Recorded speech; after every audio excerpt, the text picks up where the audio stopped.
পাবি না, পাবি জল্লাদ। বউ পাবি না, জল্লাদ। কয় মাইয়ার জীবনের উপর আক্রমণ করেছো, এক জল্লাদ আইসা জুতার বাড়ি দিয়া 10টার ঝাল মিটায় বলবে দেখ কত ধানে কত চাল। বউ পাবি না, জল্লাদ পাবি? আমি কইছি জল্লাদ, তোমগো ভাষায় তার নাম ডানা কাটা ভরি। কি ভরি? ও ঘরে আইসা প্রথমে তোর মায়ের ডানা কেটে ফেলবে আর বলবে তোর মা খারাপ, তোর মায়ের সাথে আমি থাকবো না, আলাদা বাসালো। পরে তোর বাবার ডানাও কেটে ফেলবে, বাকি থাকবি তুই। তোরে লয়ে বলবে ঢাকা ল, ফেলাট ল। ওখানে গিয়া তোরে চুষে চুষে খাইয়া ফকিন্নি বানাইয়া তোর ডানা কেটে ভিন্ন পাখির সাথে কথা বলবে অন্য গাছে গিয়া। বউ পাইছো না জল্লাদ? ডানা কাটা ভরি আনবি, ডানা কাটবে না তো এটা কেমনে ডানা কাটা ভরি? ডানা কাটা পরি মানেই হলো তোর বাপের ডানা কাটবে, মায়ের ডা কাটবে, তোর ডা কাইটা তোরে ফকিন্নি বানায় বিদায় নিবে। আমার কথাগুলো যদি অযৌক্তিক হয় বল, আমি কানে ধরে তওবা করি। কারণ মোবাইল চালাইয়া সারা রাত যেই গুনাহ করো, এই গুনাহের দ্বারা আল্লাহ ভালো কিছু তোর কপালে দিবে না। হ্যাঁ, যদি তওবা করো রাস্তা খুলে যাবে, কারণ আল্লাহ তো দয়াময়। ইয়া ইলাহি তু মেরা মাবুদ হ্যায়, ইয়া ইলাহি তু মেরা মাশুক হ্যায়। পয়গম্বর আরবি আল্লাহ বলেন আমি সারা দুনিয়ার মানুষের জন্য এক আদর্শের মডেল বানাইয়া পাঠাইলাম। এমন একটা জমিনের মধ্যে আমি রহমতের নবীকে পাঠাইলাম, মক্কা নগরী। আল্লাহ বলেন নবী আমি আপনাকে পাঠাই নাই, রাহমাতুল লিল আলামিন করে পাঠাইছি। এখানে খেয়াল করি আর একটা কথা, রাহমাতুল লিল আলামিনের তরজমা অনেকে করে থাকেন উভয় জগতের জন্য রহমত। উভয় জগৎ বলতে দুনিয়ার জগৎ, পরকাল জগৎ। তরজমা সহি নয়। আমি তরজমা করেছি রহমাতুল লিল আলামিন মানে জগৎ সমূহের জন্য রহমত। জগৎ কি দুইটা? রুহের জগৎ এক জগৎ, মায়ের গর্ভের একটা জগৎ, দুনিয়ার এক জগৎ, আলমে বরজখ কবরের আর একটা জগৎ, হাসরের ময়দানের এক জগৎ, জান্নাত ও জাহান্নামের এক জগৎ। আল্লাহ বলেন নবী আপনাকে আমি রহমত করে পাঠাইলাম, শুধু উভয় জগৎ না, জগৎ সমূহের জন্য আপনি পুরাটাই রহমত। আল্লাহ পাকের দরবারে শুকর যে আল্লাহ পাক এই ফিতনার যুগে হাজারো লাখো মানুষের ভেতর থেকে বাছাই করে পৃথিবীর শ্রেষ্ঠ মজলিস, বেহেশতের বাগান, উলামায়ে কেরামদের মজলিস, গুনাহ মাফের মজলিসে আসা বসার তৌফিক দান করেছেন। নেয়ামতের শুকর আদায়ার্থে সকলেই পড়ি আলহামদুলিল্লাহ। দরুদ ও সালাম সৈয়দুল মুরসালিন রাহমাতুল লিল আলামিন শফিউল মুজনিবিন খাতামুন নবিয়্যিন সৈয়দুস সাকালাইন ইমামুল মুরসালিন শফিয়ে আযম রসুল আকরাম রহমত আলম নবিয়ুল আরব আল আজম हबीब किबरिया अशरफुल अम्बिया सय्यदुल अम्बिया शफ़ीअ महशर साक़ी कौसर आक़ा नामदार मदीना का ताजदार आफ्ताब नबूवत फ़ख्र मौजूदात सय्यदुल मखलूक़ात हज़रत मुहम्मदुर रसूलुल्लाह सल्लल्लाहु अलैहि व आलिहि वसल्लम উপর সর্বোপরি শুকর যাদের অক্লান্ত পরিশ্রমের মাধ্যমে আজ সুন্দর আয়োজন, সময় পরামর্শ অর্থ দিয়ে দোয়া করে উপস্থিত হয়ে মাইক লাইট প্যান্ডেলের ব্যবস্থাপনার মাধ্যমে সহযোগিতা যারা করেছেন প্রত্যেককেই আল্লাহ পাক এ খিদমতের বরকতে দুনিয়াতে শান্তি, পরকালে চিরমুক্তির ব্যবস্থা করে দিন। দীর্ঘ সময় হযরত উলামায়ে কেরাম আলোচনা করেছেন, আপনারা শুনেছেন। উলামায়ে হযরতদের প্রত্যেকটা কথা সবাইকে সহি তরিকায় আমল করার তৌফিক দান করেন। উলামায়ে হযরতদের ইজ্জতকে আল্লাহ বেশি বেশি বাড়ায় দেন। ফেসবুকে লেখালেখির মাধ্যমে, মিডিয়ায় অপপ্রচারের মাধ্যমে যারা আলেমদের ইজ্জতকে ছোট করার ষড়যন্ত্র করে, আল্লাহ ওদের হেদায়াত দান করেন। আল্লাহ পাকের ইলম ও কুদরতে যদি হেদায়াতের দৌলত না থাকে, আল্লাহ কুদরতের দ্বারা ওদেরকে দমন করে দেন। আমি আপনাদের দোয়া নেওয়ার আশায় সংক্ষিপ্ত আলোচনার নিয়তে কোরআনে হাকিমের এক টুকরো আয়াতে কারিমা তিলাওয়াত করেছি। রসুল আরবি সাল্লাল্লাহু আলাইহি ওয়া আলিহি ওয়াসাল্লামের অসংখ্য অগণিত অমীয় বাণী হাদিস শরীফের মধ্য থেকে একটি হাদিস পড়েছি। আয়াত ও হাদিসের আলোকে ইখলাস ও রুহানিয়াতের সমন্বয়ে কিছু কথা বলার মতো, শুনবার মতো আল্লাহ আমাকে আপনাদের প্রত্যেককেই সহি নিয়তে, সহি তরিকায়, সহি কিছু কথা বলার ক্ষেত্রে, শুনবার ক্ষেত্রে আল্লাহ আমাদেরকে কবুল করেন। ওয়ামা আরসালনাকা ইল্লা রাহমাতাল লিল আলামিন। আল্লাহ বলেন, হে রসুল করিম সাল্লাল্লাহু আলাইহি ওয়া আলিহি ওয়াসাল্লাম, আমি আপনাকে প্রেরণ করি নাই, হ্যাঁ করেছি জগৎসমূহের রহমত হিসেবে। নবীজি বলেন, কুল্লু উম্মতি ইয়াদখুলুনাল জান্নাতা ইল্লা মান আবা। প্রত্যেকটা উম্মত জান্নাতে যাবে, কিন্তু যারা আমি মুহাম্মদকে মানে না তারা ব্যতীত। কিলা মান আবা। সাহাবায়ে কেরাম বললেন, হে আল্লাহর রসুল, কে আপনাকে মানে না? নবীজি বললেন, মান আতাআনি দাখালাল জান্নাহ ওয়া মান আসানি ফাকাদ আবা। যারা আমার ইতাআত করে, অনুসরণ করে, তারা জান্নাতি। যারা আমার ইতাআত নয় বরং বিরোধিতা করে, তারা আমাকে অস্বীকার করে, মানে না, এজন্য তারা জাহান্নামী।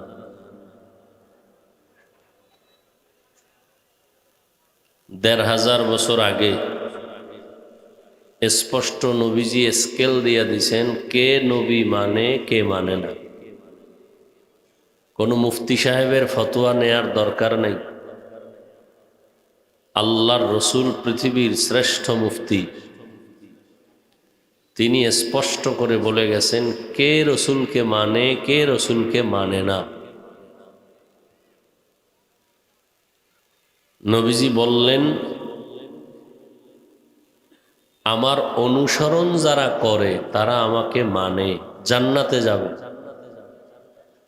আর যারা আমার অনুসরণ করে না, এটা বলেন নাই, কিন্তু বলছেন যারা বিরোধিতা করে। কি করে? দেখেন, যারা নবীজির অনুসরণ করে তারা জান্নাতে যাবে, যারা অনুসরণ করে না তারা জাহান্নামে যাবে। কথাটা এভাবেই বুঝায়, কিন্তু আল্লাহর রসুল অনুসরণ করে না বলেন নেই। যারা অনুসরণ করে তারা জান্নাতে যাবে, আর যারা বিরোধিতা করে তারা জাহান্নামে যাবে। কিছু বুঝার ব্যাপার। এইদিকে এত কথা হয় কেন ভাই? আর আপনাদের লোক নাই, স্টেজের পিছনে আওয়াজ হয় কেন?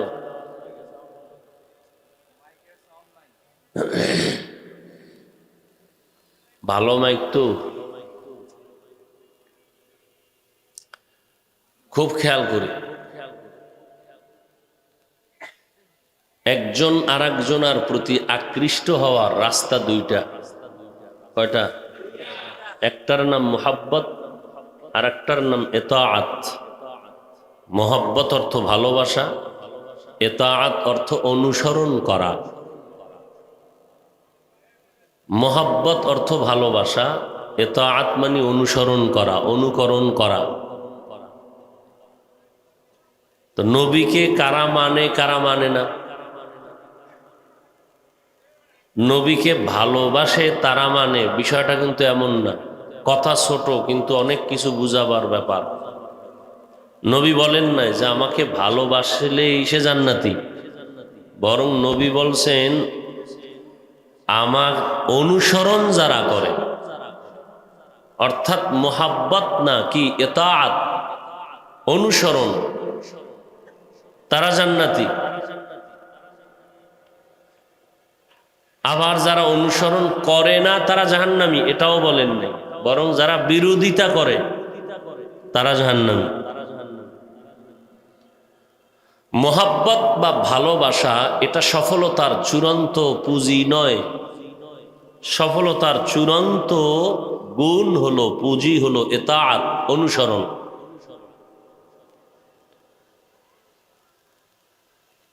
ভালোবাসা দূরের থেকেও হয়, অদৃশ্যের থেকেও হয়, না দেখেও হয়। বখেলাফ ইতাআত দূরের থেকে হয় ঠিক, কিন্তু না দেখে হয় না। এবার বুঝেন অনুসরণ কি। যে যার অনুসরণ করবেন সে তার রঙে রঙিন হয়ে যাবেন।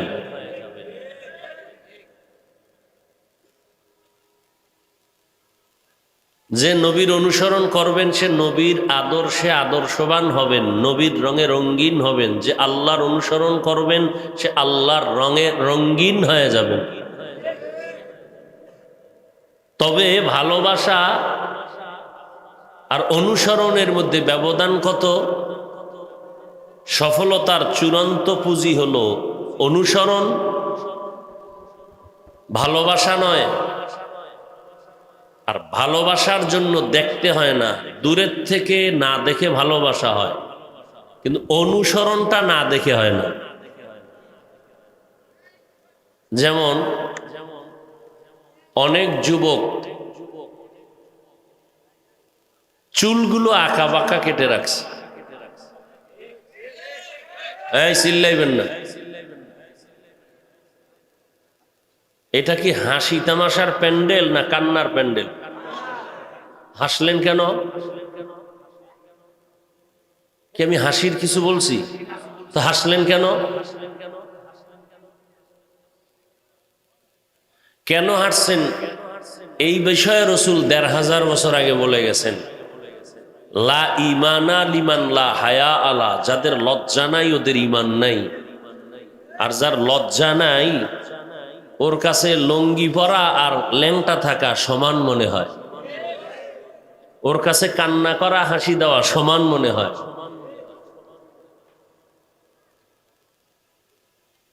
এটা এমন একটা প্যান্ডেল যেখানে বসার সাথে সাথে জীবনের গুনাহ মাফ। এমনকি নবীজি হাদিসে বলেন, পরশুদিন দেখলাম কেউ যদি ওলামায়ে আহলে হকদের কথা শোনার তাগিদে মোলাকাতে রওনা হয় ঘর থেকে, নবী বলেন আল্লাহ পাক ৭০,০০০ ফেরেশতার একটা কাফেলা তার সাথে দিয়ে দেন। ওই আলেম ওলামাদের মজলিসে আসা পর্যন্ত এরা শুধু দোয়াই করতে থাকে। অতএব চালাকি বহুত করতে পারেন, আমার থেকে অনেক জ্ঞানী, আমার থেকে অনেক চালাক, কিন্তু এই মজলিস চালাকি করার জায়গা না। ভালো হইতে বহু সময় লাগে, কপাল ফুটতে ১ সেকেন্ড। আর কপাল যদি পুড়িয়াই যায়, তাহলে আমি কেন, আমার ১৪ গোষ্ঠী কেন, আর আমার ১৪ পুরুষ কেন, আর আবু বকর ওমর ওসমান আলী সাহাবী কেন? স্বয়ং রসুল যার কোনো গুনাহ নাই, সেও যদি বয়ান করে কপালে হেদায়েতের কালেমা আসে না। এরকম কোন দৃষ্টান্ত ইতিহাস আছে তো, যে নবীর মতো ব্যক্তি যার কোনো গুনাহ নাই, সে পর্যন্ত বয়ান করার পরেও কপাল পুড়ে গেছে, কালেমা পড়ে নাই? বলেন তো জানা থাকলে কে? তাহলে আমরা কে? আমাদের তো কোনো টাইমই নাই, আমরা তো মানুষের কাতারেই নাই। লেবাস পরলে না এখন বোঝা যায় আমি মানুষ, লেবাসটা খুললে আমার চরিত্র কুত্তার থেকেও খারাপ। কিন্তু যেই রসুল উম্মতের হাদি, তার বয়ানও কালেমা পড়ে না। বুঝেন কি পরিমাণ কপাল পুরলে এমন হয়। আর কপাল যদি ভালো থাকে তো রসুলকে জবাই করতে এসেও হেদায়াত পেয়ে যায়। কে কে? চালাকি করবেন না, এটা চালাকির জায়গা না, এটা কান্নার জায়গা, এটা তওবা কবুলের জায়গা। বক্তারও চালাকি করার কোনো কায়দা নাই, শ্রোতাদেরও চালাকি করার কোনো কায়দা নাই। এখানে হৃদয়টা নরম থাকবে যে আল্লাহ আমাকে কবুল করেনি। বয়ান তো জীবনভর শুনছেন, লাভ হইছে কি? এত বড় মহামারী করোনা আসার পরেও যেই সুদখোর সেই সুদখোর। তাহলে এই বাঙালিরে ধরতে আরো বড় মারাত্মক গজব লাগবে, করোনায় যেহেতু হয় নাই।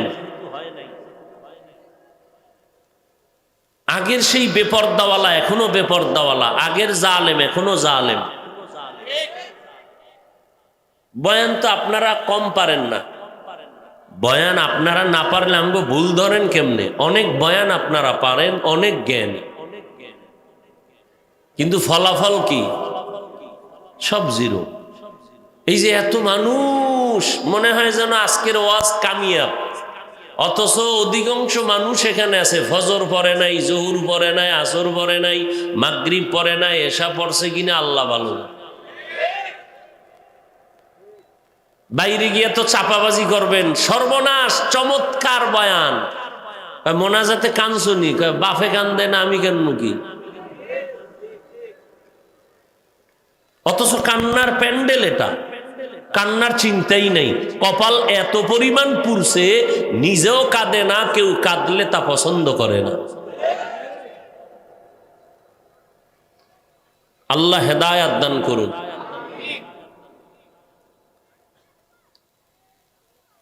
তাহলে যুবককে জিজ্ঞাসা করলাম, চুলগুলো আঁকা বাঁকা কেন? বলে হুজুর আমি একজনের অনুসরণ করি। আচ্ছা কার অনুসরণ করো? বলে বিদেশি এক খেলোয়াড়। তুমি তাকে দেখেছো, তার সাথে মোলাকাত হয়েছে? বলে হয় নাই। তুমি চিনো? চিনি না। সে তোমাকে চিনে? বলে আমাকে চিনবে দূরের কথা, আমার দেশের নামই জানে না। তা অনুসরণ করতে হলে তো দেখতে হয়, শর্ত। না দেখে অনুসরণ করা যায় না। হ্যাঁ দেখেছি, ডাইরেক্ট নয়। কেমনে? ইনডাইরেক্ট তাকে দেখেছি, ছবির মাধ্যমে, ভিডিওর মাধ্যমে। তাহলে কি বুঝলাম? না দেখে অনুসরণ হয় না। এখানে আপনারা যারা আসছেন 100% আমি নিশ্চিত আপনারা সবাই আমাকে ভালোবাসেন। কত পার্সেন্ট নিশ্চিত? এর থেকে আরো বেশি আমি নিশ্চিত কেউ আমার অনুসরণ করেন না। এবার বুঝেন ভালোবাসার অনুসরণ ব্যবধানটা। যেমন যদি কেউ আমার অনুসরণ করতেন, তাহলে তার টুপি আমার টুপির মতো হবে, তার রুমাল আমার রুমালের মতো হবে, তার জামাটা আমার জামার মতো হবে, অর্থাৎ সে আমার রঙে রঙিন হয়ে যাবে। তাহলে আপনার অন্তরে ভালোবাসা আছে কি নাই? অনুসরণ নাই। মোহাব্বত আছে, ইতাআত নাই। কিন্তু মোহাব্বত সফলতার চাবি নয়। সফলতার চাবির নাম ইতাআত, বাংলা অর্থ অনুসরণ। আপনারা বর্তমান পৃথিবী সহ ধরে নিলাম, যত রসুলের আশেক আছে, সব রসুলের ইশক আর ভালোবাসা এক পালায় দিলে আবু তালিবের ভালোবাসার সমান হবে না। কথা ঠিক? কিন্তু আবু তালেব কি জান্নাতি? এবার বুঝেন তো আসলে কলিজা দিয়া নবীকে ভালোবাসিয়াও জান্নাতি না কেন? কি নাই? মোহাব্বত আছে কি নাই? ইতাআত নাই। নবীকে কলিজা দিয়া ভালোবাসছেন কিন্তু অনুসরণ করেন নাই। করছেন? করেন নাই। তাহলে স্পষ্ট নবীকে কে মানে? যে নবীর অনুসরণ করে। নবীকে কে মানে না? গেলেন উলেই গেছেন 5 মিনিটে। আমি কিন্তু বারবার এটাকে রিপিট করছি যে নবীর অনুসরণ করে সে জান্নাতি, কিন্তু এর বিপরীতে কথা আসে যে নবীর অনুসরণ করে না সে জাহান্নামী, কিন্তু নবী কথা কিন্তু বলেন নাই যে অনুসরণ করে না সে জাহান্নামী বলেন নাই। কি বলছেন? যে বিরোধিতা করে। ওমান আসানি। আচ্ছা, এখান থেকে কি বুঝার আছে? মারাত্মক একটা পয়েন্ট বুঝার আছে। কি বুঝার আছে খেয়াল করেন। যারা অনুসরণ করে তারা জান্নাতি, যারা অনুসরণ করে না এরা দুই দল। কয় দল? এক দল আগ্রহী আর এক দল বিদ্রোহী। বলেন, এক দল আর এক দল বিদ্রোহী। বিদ্রোহী যারা, ওরা রসুলের আদর্শের বিরোধী, দুশ্মন। এই মাঠের মধ্যেই আছে, আমি বলতেছি, খেয়াল করে। যারা রসুলের অনুসরণ না করার দল, এরা কয়টা? এক দল আগ্রহী আর এক দল বিদ্রোহী। যেমন, এই যুবক টুপি পরো না কেন? তো এক যুবক কয়, হুজুর টুপি পরা দরকার, নবীর সুন্নত, চেষ্টা করি, পারি না, দোয়া করবেন। আরো চেষ্টা করব। বিদ্রোহী না আগ্রহী? আর একটারে জিগেলাম, এই যুবক টুপি পরো না কেন? আমার কথা শেষ না হতে রিপিট, টুপি না পরলে অসুবিধা কি? টুপির মধ্যেই কি ইসলাম? আগ্রহী না বিদ্রোহী? এটা বেয়াদব, এটা গাদ্দার, এটা রসুলের দুশ্মন। বুঝাইতে পারছি? তাহলে যারা রসুলের অনুসরণ করে না তারা জাহান্নামী, না যারা বিরোধিতা করে? একজনের রসুলের আদর্শ মানে না, মানার আগ্রহ আছে, জাহান্নামী। আর একজনের রসুলের আদর্শ মানে না, মানার আগ্রহ নাই। দাড়ি রাখো না কেন? হুজুর দাড়ি রাখা দরকার, নবীর আদর্শ, চেষ্টা করব, একটু দোয়া কইরেন। বিদ্রোহী না আগ্রহী? আর একটারে জিগেলাম, দাড়ি রাখো না কেন? না রাখলে অসুবিধা কি? দাড়ির মধ্যেই কি ইসলাম? আগ্রহী না বিদ্রোহী? এটাই বেয়াদব, এটাই গাদ্দার, এটা রসুলের দুশ্মন। তাহলে যে আগ্রহী, মানে না, নবীর আদর্শের অনুসরণ করে না, কিন্তু বিদ্রোহী না আগ্রহী, তাকে গালি দেওয়া যাবে না। বিদ্রোহীকে ছাড় দেওয়া যাবে না। ব্যবধান আসেনি দুই কথায়? আগ্রহীকে গালি দেওয়া যাবে না, বিদ্রোহীকে ছাড় দেওয়া যাবে না। সুযোগ পাইলেই জুতার বাড়ি, সুযোগ পাইলেই ভিডা। আগ্রহীকে গালি দেওয়া যাবে না, ওরে বুঝাই তুইব, আসো। আর বিদ্রোহী ওটা চূড়ান্ত খারাপ, ও জেনে শুনেই রসুলের সাথে গাদ্দারি করে। কথা বুঝাইতে পারছি? এটা আসল ওয়াজ। এইবার কিছু আওয়াজ শুনবেন, আওয়াজ। আওয়াজ না দিলে তো কইবেন ওয়াজই হয় নাই। এটা একটু ওয়াজ করলাম, এবার একটু আওয়াজ দেই, টাইম কম, যেহেতু ওখানে আবার বয়ানে যেতে হবে। এ হাদিস নিয়ে কিছু কথা বলছি, আমরা আহলে হাদিস না, তো এই জন্য হাদিস নিয়ে কিছু বললাম। ওরা বলে আমরা হাদিস মানি না। হাদিস মানি না, না মানি বুঝাই দিলাম। আমরা আগ্রহী, আমরা বিদ্রোহী নয়। এবার আয়াত নিয়ে কিছু কথা বলি। ওয়ামা আরসালনাকা ইল্লা রাহমাতাল লিল আলামিন।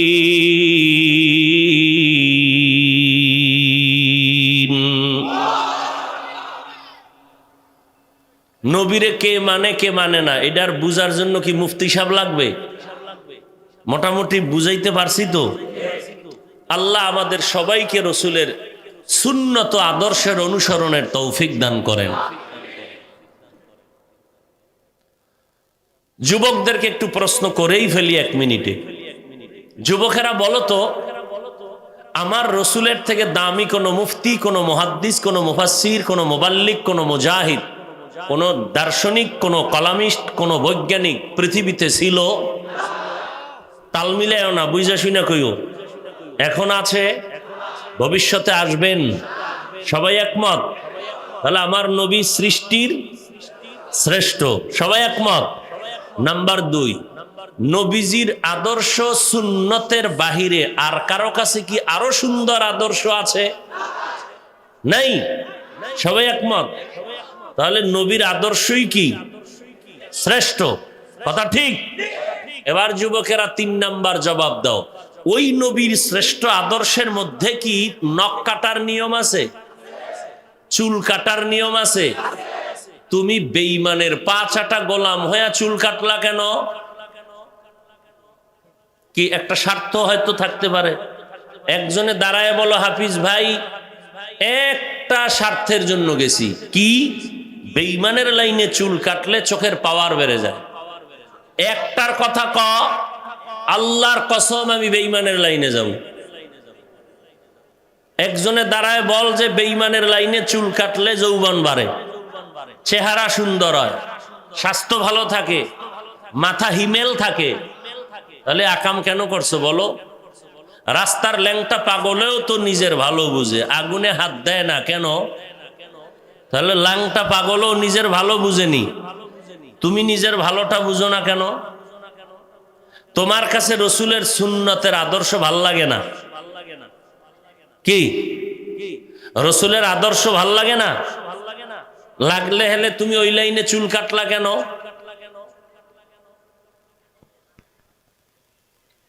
কি ফায়দা, কি লাভ, কি? বড় আফসুস। আবার দাবি করো রসুলের আশেক। আচ্ছা, রসুলের রেখে যাওয়া সুন্নতের আদর্শ একটু আগেই সবাই স্বীকৃতি প্রদান করলেন শ্রেষ্ঠ। ওই রসুলের আদর্শ কি হিন্দুরা পালন করবে? ইহুদিরা, খ্রিস্টান, বৌদ্ধ কারা করবে? কোন দেশের মুসলমান? ফিলিস্তিন। সারা দেশের, শুধু গাজীপুরের ডিবাব। তাহলে আপনার সুন্নত কই? ও বিয়ার পর, হ্যাঁ এই যুবক, বিয়ার পর তোর কপালে যে বিয়া নাই তা জানোনি? কথাগুলো লিখে রাখিস। যুবকদের বলি, তোর কপালে কি নাই? বিয়া নাই। 75 গ্যারান্টি। বাকি রইল কত পার্সেন্ট? 25% যে বিয়া আছে, তবে বউ পাবি না, পাবি জল্লাদ। বউ পাবি না, জল্লাদ। কয় মাইয়ার জীবনের উপর আক্রমণ করেছো?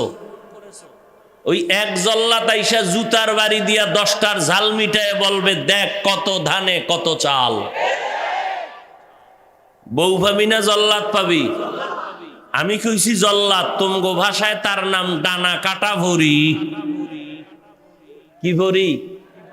ও ঘরে আইসা প্রথমে তোর মায়ের ডানা কেটে ফেলবে আর বলবে তোর মা খারাপ, তোর মায়ের সাথে আমি থাকবো না, আলাদা বাসালো। পরে তোর বাবার ডানাও কেটে ফেলবে, বাকি থাকবি তুই। তোরে লয়ে বলবে ঢাকা ল, ফেলাট ল। ওখানে গিয়া তোরে চুষে চুষে খাইয়া ফকিন্নি বানাইয়া তোর ডানা কেটে ভিন্ন পাখির সাথে কথা বলবে অন্য গাছে গিয়া। বউ পাইছো না জল্লাদ? ডানা কাটা ভরি আনবি, ডানা কাটবে না তো এটা কেমনে ডানা কাটা ভরি? ডানা কাটা পরি মানেই হলো তোর বাপের ডানা কাটবে, মায়ের ডা কাটবে, তোর ডা কাইটা তোরে ফকিন্নি বানায় বিদায় নিবে। আমার কথাগুলো যদি অযৌক্তিক হয় বল, আমি কানে ধরে তওবা করি। কারণ মোবাইল চালাইয়া সারা রাত যেই গুনাহ করো, এই গুনাহের দ্বারা আল্লাহ ভালো কিছু তোর কপালে দিবে না। হ্যাঁ, যদি তওবা করো রাস্তা খুলে যাবে, কারণ আল্লাহ তো দয়াময়। ইয়া ইলাহি तू मेरा माबूद है, या इलाही तू मेरा माशूक है। पैगम्बर आरबी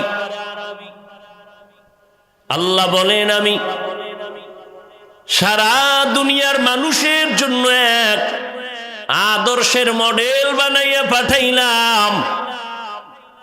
এমন একটা জমিনের মধ্যে আমি রহমতের নবীকে পাঠাইলাম, মক্কা নগরী।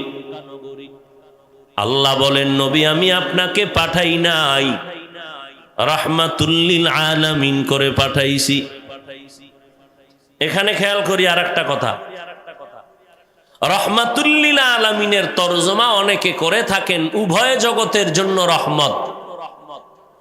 উভয় জগৎ বলতে দুনিয়ার জগৎ পরকাল জগৎ। তরজমা সহি নয়। আমি তরজমা করেছি রহমাতুল্লিল আলামিন, মানি জগৎ সমূহের জন্য রহমত। জগৎ কি দুইটা? রুহের জগৎ এক জগৎ, মায়ের গর্ভের একটা জগৎ, দুনিয়ার এক জগৎ, আলমে বরজখ কবরের আর একটা জগৎ, হাসরের ময়দানের এক জগৎ, জান্নাত ও জাহান্নামের এক জগৎ। আল্লাহ বলেন, নবী আপনাকে আমি রহমত করে পাঠাইলাম, শুধু উভয় জগৎ না, জগৎ সমূহের জন্য আপনি পুরাটাই রহমত। এত বড় শ্রেষ্ঠ ডাক্তার, যিনি পুরা জগৎ সমূহের জন্য পুরাটাই রহমত, তাকে এমন এক জায়গায় পাঠাইলেন যেই জায়গাটা পুরাটাই, মানুষগুলো পুরাটাই গজবের মানুষ, এতটা খারাপ। গোটা পৃথিবীতে ওই সময় মক্কার মতো চরিত্রহীন লম্পট কোন মানুষ আর জমিনে কোথাও ছিল না। এত খারাপ, এত চরিত্রহীন। বলে কেমন খারাপ? পৃথিবী আল্লাহ বানাইয়া একটা সুন্দর ঘর বানাইছেন, ইবাদতের ঘর। নাম কি? বাইতুল্লাহ। এত দামি পবিত্র ঘর। ইন্না আউয়ালা বাইতিন উযিআ লিন-নাসি লাল্লাযী বিবাক্কাতা মুবারাকান ওয়া হুদা মুবারাকান ওয়া হুদাল লিল আলামিন। পৃথিবী নামক গ্রহ আল্লাহ বানাইয়া একটা বাসিন্দাও জমিনে আল্লাহ পাঠান নাই। প্রথমে আল্লাহ ঘর বানাইলেন, ইবাদতের ঘর, বসবাসের ঘর বানান নাই। কারণটা কি? জমিনের চিফ গেস্ট হবে মানুষ। জমিনের প্রধান মেহমান কারা? মানুষ। ফেরেশতারাও চিফ গেস্ট না, জিনেরাও না। আল্লাহ মানুষকে জমিনের চিফ গেস্ট বানায়া পাঠাইলেন, পাঠাবেন। চিফ গেস্ট যারা হন, এরা দীর্ঘ টাইম এখানে বসবাস করতে আসবেন কি? সামান্য সময়, কাজ শেষ, বিদায়। তাহলে এই জমিনে আল্লাহ মানুষ বানাইবেন চিফ গেস্ট, তার মানে অল্প সময়। তো কেন? বলে অল্প সময় আসবে ইবাদতের জন্য। দুনিয়া তার ইবাদতের জায়গা, এজন্য ঘর বানাইছেন, ইবাদতের ঘর। দুনিয়ার মানুষ দুনিয়ায় করবে ইবাদত, আরামে বসবাস করার জন্য আল্লাহ বানায়া রাখছেন জান্নাত।